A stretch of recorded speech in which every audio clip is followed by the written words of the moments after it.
I thank you, God, for my mother. I thank you that she gave me life and nurtured me all those years.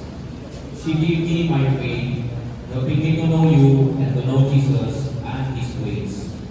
She taught me how to love and how to sacrifice for others. She taught me that it was okay to cry and that I should always tell the truth. Bless her with the graces she needs and which you want to give her today. Help her to feel precious in your eyes today and to know that I love her. Give her strength and courage, compassion and peace. Bless her this day with your love.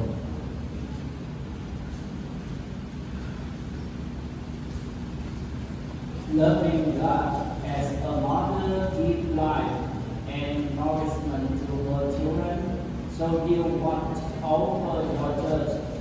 Let these women, that they may be strengthened and wisdom, mother, that's the example of their faith and thus like hope.